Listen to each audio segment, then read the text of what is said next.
मंदिर में ध्वजा स्थापन करिवार परंपरा हिंदू धर्म में बहुत प्राचीन एवं गुरुत्वपूर्ण।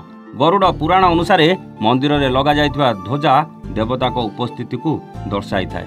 ध्वजा उड़ीबा क्षणी मंदिर परिसर पवित्रतार भरी जाइए। जेपरी समस्त देवादेवी निजस्व वाहन एवं अस्त्र शस्त्र थाए सेपरी सेमानक ध्वजा मध्य भिन्न भिन्न थाए। दूर आपण यह ध्वजा को देखिले पवित्र धाम विषय स्वतःप्राप्त भाव में जानीपर। मंदिर उपरे लागिथिबा ध्वजा दिव्य शक्तिर प्रतीक। अयोध्यार संत मानक कहवा अनुसार त्रेतया युगरे प्रभु राम एवं जानकी मातांक विवाह मार्गशीर मासर शुक्ल पक्षर पंचमी दिन रही। आज होछि सेही दिन।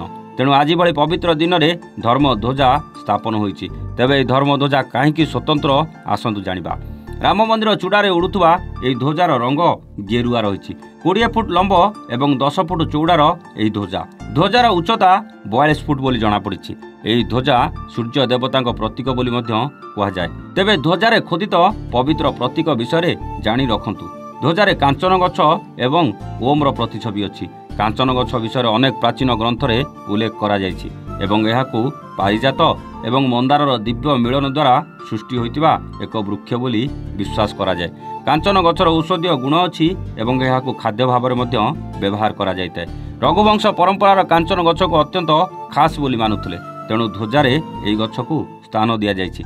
शताब्दी धरी सूर्यवंश राजा मानकर ध्वजारे एही गछर प्रतीक चित्रित होई आसुछि।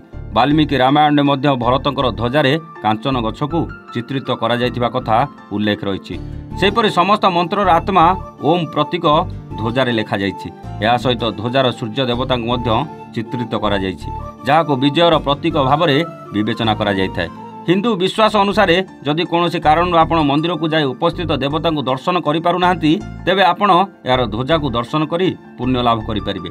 सूचना अनुसार आज प्रधानमंत्री को पूजा अर्चना पर यह धर्म ध्वजा को मंदिर में स्थापन करा जायछि। ब्यूरो रिपोर्ट एवान ओडिया।